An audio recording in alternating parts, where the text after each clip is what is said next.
So initially, while discussing about dynamic, the clock will come into play in the circuit.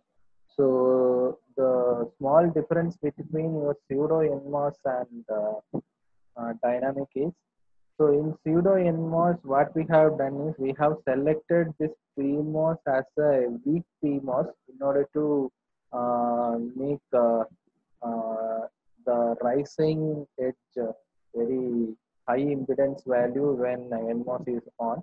So here we are not choosing the PMOS on that type, we are choosing a normal PMOS, and we are connecting a clock pulse to the gate of the PMOS. So we have two different modes of operation for dynamic.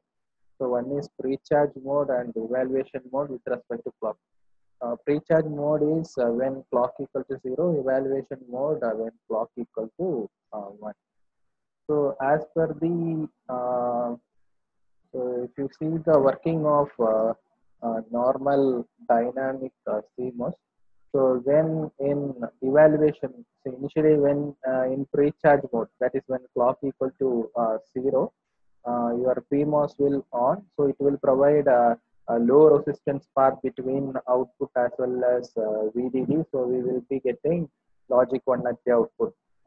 And at that time, when next phase is, that is in evaluation mode, when clock equal to 1, your PMOS will be in off condition, and with respect to your input condition, NMOS will be on, and it will provide a low resistance path between output and ground, so you will be getting 0, output as 0. So you have to concentrate at this point. So when in pre-charge mode, your PMOS is on. So at that time, initially we are not setting any input conditions for NMOS, but in practical cases, it may not be the same. So your input also will be present. So in particular case, when in pre-charge mode, when your input is combinations are activating your NMOS also at that time. So in that case, your NMOS as well as PMOS network all will be in on condition. At that time, it will create a short circuit path between VDD and, so this will lead to high short circuit current flow between VDD and ground. So it will negatively impact our circuit working.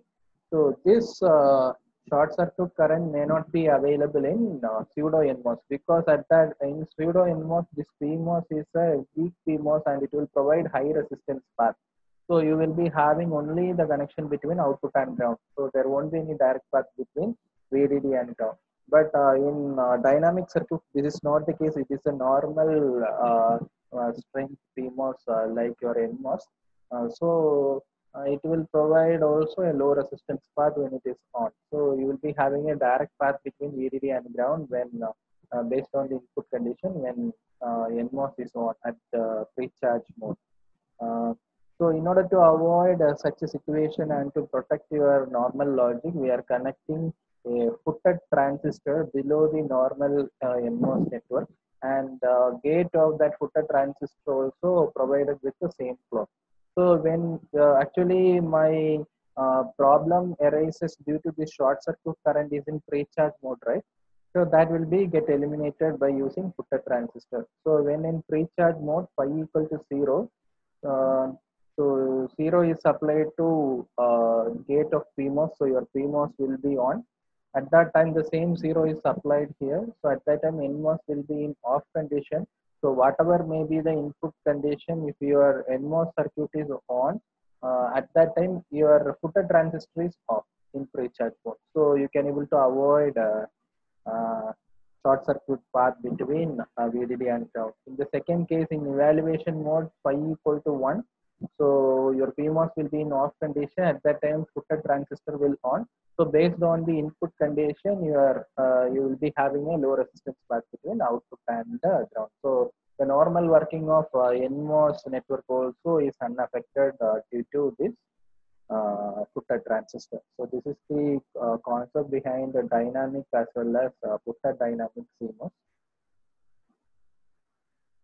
So what is the problem? These are all some examples. in your normal as unfooted or a normal dynamic CMOS, uh, uh, in the normal standard static CMOS diagram, what you are going to do here, you are going to replace the entire PMOS circuit by a single PMOS, and which gate is on those gate is connected to a clock. If you see the NMOS circuit, the same logic is used like static CMOS. So there is no change. But in footed transistor case, you are going to draw the dynamic circuit as it is, and after your NMOS network, you are going to connect a footed transistor. This is also supplied with the gate of that footed transistor also supplied with the same clock. That is the design of footed and footed dynamic CMOS. The problem associated with this footed and unfooted is a very important issue. You might have seen a question in your third test that actually the 8th 2 mark as well as 10th 2 mark were the same. The question which is asked in 8th 2 mark was why we can't able to cascade so many dynamic stages was the question. Last 10th 2 mark was explain about monotonicity. Actually, both the case is same. Due to the monotonicity problem only, we can't able to cascade so many dynamic circuits. So I will explain the problem of monotonicity. Here in the timing diagram, they have specified the input A, the clock, and Y is the output. So according to monotonicity, we have four cases. In that, three cases are allowed normally in the case of input, but the fourth case only the problematic one. Due to that only the monotonicity problem arises. The cases are your input can start as low and remain low. That means input can be zero and it can remain zero. Second case, input can start low and rise high. So initially input can 0 and it can rise after that to 1. The third one is input can start as high and remain as high. So input can start as logic 1 and it can remain as logic 1. The fourth one, which is the violation case due to which monotonicity problem happening is, so your input should not start at high and it should not fall in between. That is the case they have explained. So here input is starting high and it is falling down. This is the case where the violation is happening. This is the case only I am going to explain in the case of monotonicity problem. So as per the expectation, when we are designing inverter here, right? All are inverters. In the case of inverter only we are discussing initially. So in the case of inverter, if we are supplying a logic 1 at the input, we are expecting logic 0 to be the output. And when we are we are giving a logic 0, we are expecting logic 1 at the output. So this is the normal case. So initially, according to clock, initially my circuit will be in pre-charged phase. In pre-charged phase, your NMOS network will be completely off so that the footed transistor is also connected to the same clock. So at pre-charge mode, when logic 0 is applied to your gate of PMOS, so you will be getting logic 1 at the output. And gradually we are moving on to the evaluation mode. At that time phi equal to 1, your footed transistor is on. So in this case your footed transistor is on. Now your output is completely with respect to input. Now your input is 1 here, so you are getting logic 0 here. And in the same evaluation mode, you are changing the input value. See here, you are changing the input value to 0, but your output is not changing. It is maintaining in 0 only. Actually, when we are applying a logic 0, we are expecting logic 1 to get the output. That is in mainly in evaluation mode. In evaluation mode, output will be depending purely on the input. So when we are applying input equal to 1, we are expecting 0 at the output, that is we are getting. And when we are applying a logic 0, we are expecting a logic 1, but it is not happening. Why? Because in CMOS circuit, logic 1 can be obtained only through your CMOS circuit. So CMOS will be on only, sorry, PMOS will be on only after the evaluation mode. That is, in the pre-charge mode only it will open. But according to the normal logic of the inverter, when I am applying logic 1, I should get logic 0. When I am applying logic 0, I should get 1. But it is not happening here. I am not getting logic 1 during evaluation mode on this case. This case is known as monotonicity problem. My output is not rising monotonically. That is the issue called monotonicity problem in this particular input cases. All the other three cases, we don't have any problem in the evaluation mode. For this particular input, which is starting high initially and falling in between of the evaluation mode, at this time, we are expecting for a logic 0 input, we are expecting a logic 1 at the output, but it is not happening since your PMOS is in off condition.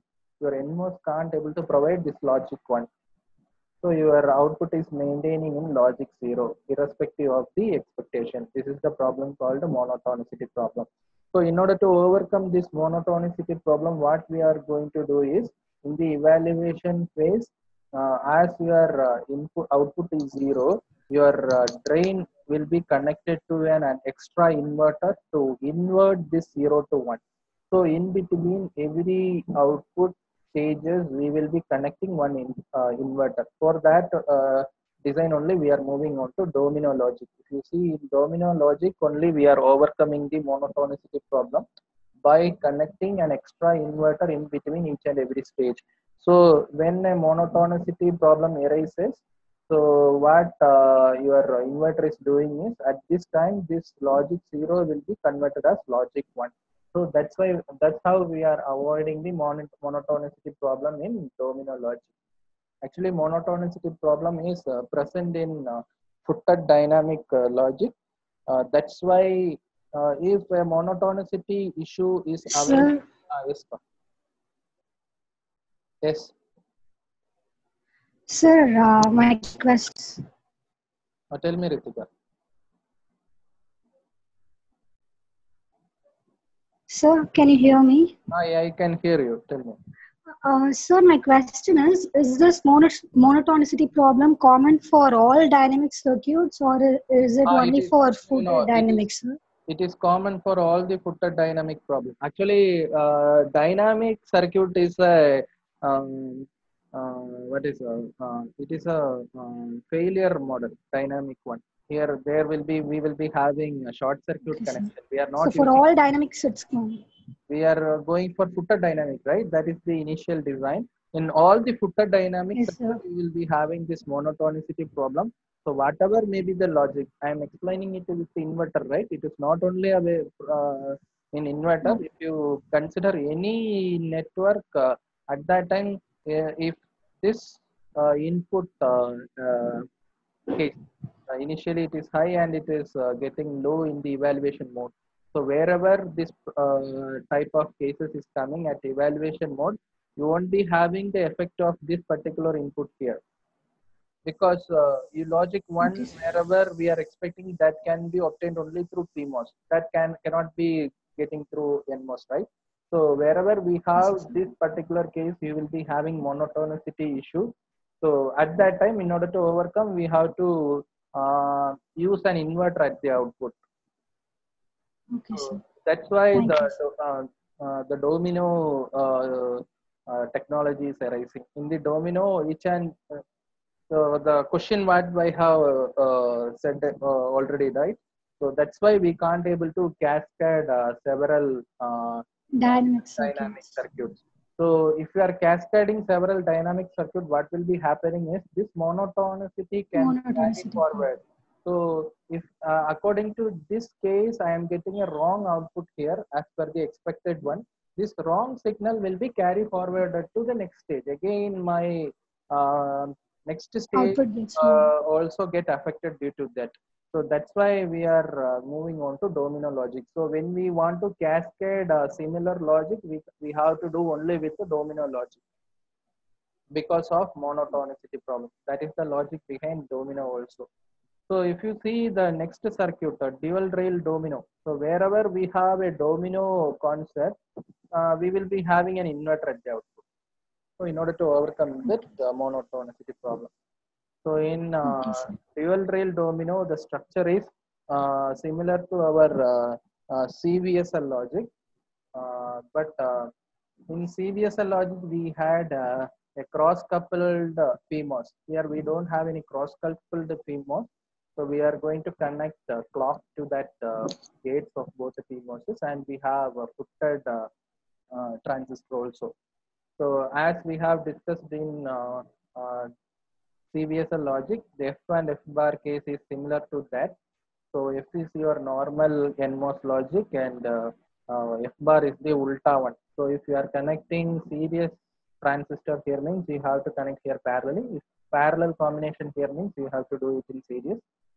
So if A and B are the inputs, means here you have to put A bar and B bar. Here L represent the low and H represent high. So normal logic H, L is the A bar and B bar logic.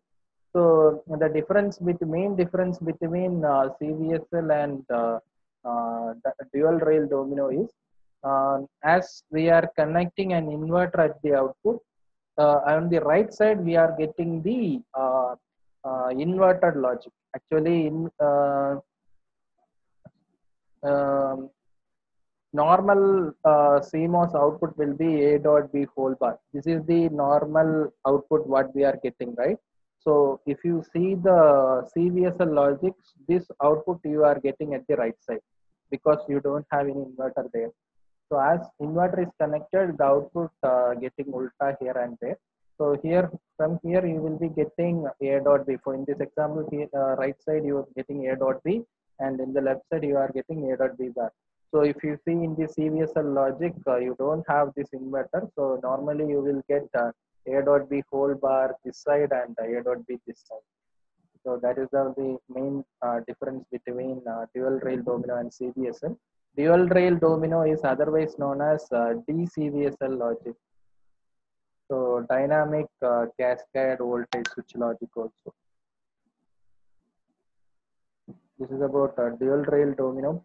And you have seen, and another very important application of dual rail domino is sometimes these type of questions you can get in 2 marks applications of dual rail domino. So if you see any big projects and if you are assigning any task, you need to check whether my task is completed or not. At that time, you can able to get the completion signal. You can able to generate the completion signal of that particular task using this dual rail domino logic through both the outputs are connected to an bubbled OR. Actually, in the bubble pushing concept, bubbled OR means and it is an AND gate. An AND gate only this is. So through that, we can able to obtain the done signal. If the done signal is a logic one, then you can able to conclude that the task is completed. The done signal is 0 means the task is incomplete. So this is the small application of the dual rail domino. So day before yesterday in the test, in the 2 mark, they have asked what is the purpose of keeper circuit. So actually, keeper circuit is used to restore the output value. Actually, why we need this restoration is, so see your normal NAND gate connection. So, sorry, it is a normal inverter, footed dynamic inverter. So this is the case similar, same for all the type of domino as well as dual rail domino, dynamic, dynamic, whatever may be the circuit we are calling in dynamic category. So initially in evaluation, pre-charge, initially in pre-charged phase, when I am applying a clock equal to 0 to the gate, at that time your PMOS will be on and VDD will be connected to the output. Actually, when logic 1 is coming as output, when we are telling a logic 1 is coming as output, so actually how it is happening is you will be having, you might have seen the internal circuit of PMOS and NMOS, right? At that time we have discussed about input capacitance, output capacitance and all. So you will be having the output capacitance effect here.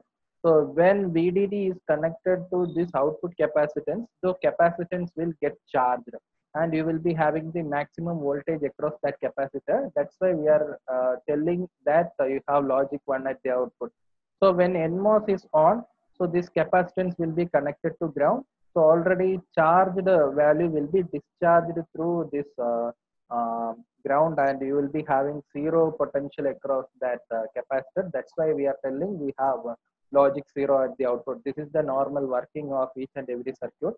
But when your clock equal to 0, you will be having your capacitor charged and it will be maximum 5 volt.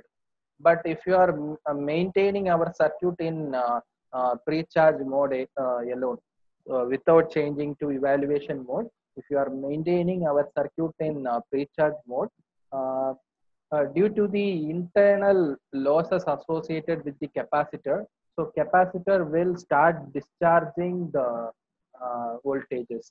Potential will gradually drown, but it will be in logic 1 only. But instead of 5 volt, it will be around 4.5, 3.5 in that range.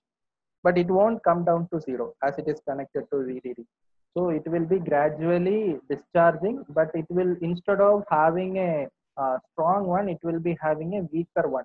So in order to maintain the stability again, what we are going to do is this logic 1 will be connected to an inverter. This is actually an inverter. So while passing this logic 1 through an inverter, we will be getting 0 here. That 0 is passed to this particular PMOS. This PMOS is a weaker PMOS. I will tell why we are choosing a weaker PMOS. So logic 0 is connected to the gate of this PMOS and this PMOS will on and you will be having again a connection between VDD and output. Again your output will be charged to 5 volt again. So in order to maintain the stability in the pre-charge phase only, we are using keeper circuit so that your output voltage level won't go down. So you will be having always a strong logic 1 at the output. So why we are choosing a weak keeper is, so as we have specified in pseudo NMOS logic, if you are choosing a weaker PMOS, its resistance will be very, very high. So why need to have a resistance value high? So when your NMOS is on, so you should not have a short circuit path. So that's why when PMOS is on, NMOS will on only in the evaluation phase. At that time, if due to the previous value of this logic, if this PMOS is on means, at that time it should not create any short circuit path. That's why we are maintaining a weaker keeper. So this weak keeper will provide high resistance path. So your current will always choose a low resistance path, right? So when your NMOS circuit is on, so it will, output will be connected directly between connected to a ground only, so not through VDD. So due to this weaker circuit, so that's why your keeper circuit is used to maintain the stability of the output. Next topic is multiple output domino logic. So in multiple output domino logic, in particular cases only we are using. Here see, this is the expression for a carry look ahead adder, 4-bit carry look ahead adder. It will be having many output carry output with the same equation. You might have seen in the, you will be seeing again this in 4th unit again. You have already seen this in computer architecture also. So all the output carry can be obtained only with respect to the input carry. The individual carry is not required to calculate the carry of each and every full adders.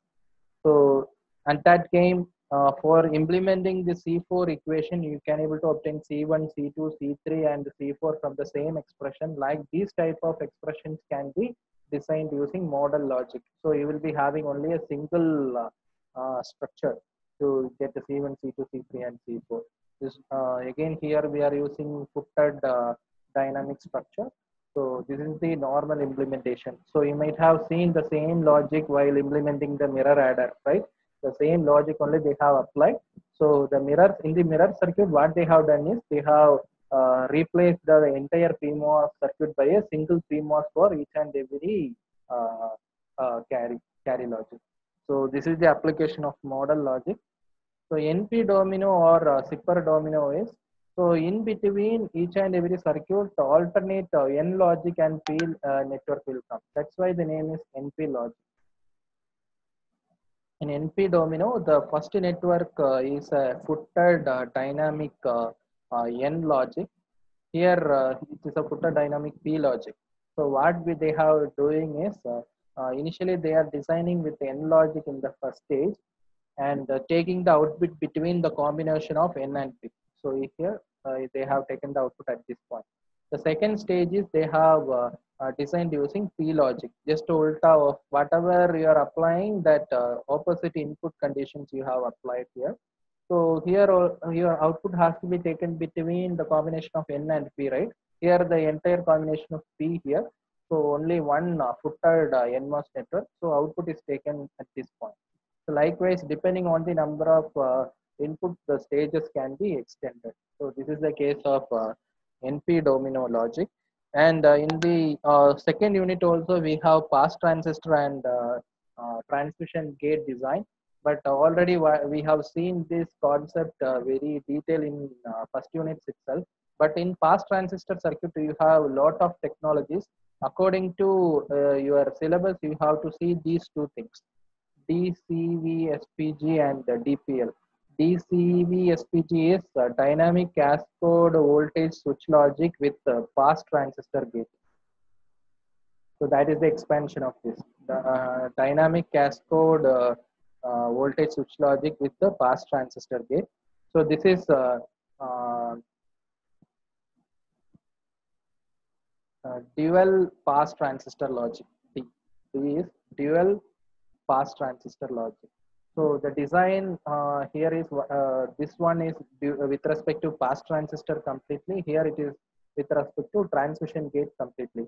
So in this page they have designed completely a 2:1 mux. So in order to get DCS SPG, what we have to do is, so the first stage is the normal pass transistor design of your 2:1 mux. So in the second stage, what you have to do is you have to invert all the inputs as well as select lines. Here A, B, here A bar, B bar, here S, S bar, but here you have to connect S and S bar. The same select lines, but different inputs. And in the output side, you have to have a cross coupled PMOS. So this is the normal connection of DCV SPG. If you see DPL, dual pass transistor logic, here the implementation using a transmission gate. Here what they have to do is the same case like this. Here is the normal implementation of your 2:1 mux. Here in this implementation, like here, we are not changing the select line. We are going to change only the input. Here A, B, here A bar, B bar. So finally, the output is connected to an inverter to get both the logics. So here from here, he will be getting normal Y, right? That is your AS bar plus AS plus BS bar. Here you will be getting AS plus BS bar, the whole bar. Here what we are getting is AS bar plus BS, the whole bar. Here from here you will be getting AS plus BS bar. So both the type of logic can be obtained using pass transistor design also. That is the one example. These things are not included in your syllabus. So as per your syllabus, so you can able to refer. I have already opened that and I have closed it. So in the syllabus, so you can able to see these two names directly. So you can able to expect the design of 2:1 mux. In your book they have explained only 2:1 marks, right? So you can able to get these type of questions in university. And I have gone through a paper, they in that they have compared all the type of XOR gate and gate design using several technology. So in that, while observing the results, so depending on the logic, each and every design is varied. So if you see in this logic, complementary pass transistor logic is having the lesser delay, so it is considered as the speedest one. And if you see the power consumption, only the pass transistor logic is having the better performance. This is the case for XOR gate design. If you see AND gate design, you see the GDI logic, the gate diffusion index, which is not included in your syllabus. The GDI logic is having lesser power consumption, and if you compare the speed, domino logic is having the highest speed in the design of AND gate. And in the case of power consumption, GDI is. So depending on the logic what we are implementing using several technologies, so it is varying with respect to speed as well as power consumption. So we can't able to conclude that this particular technology is more efficient all the time. So depending on the application what we are going to implement, we will be having different results.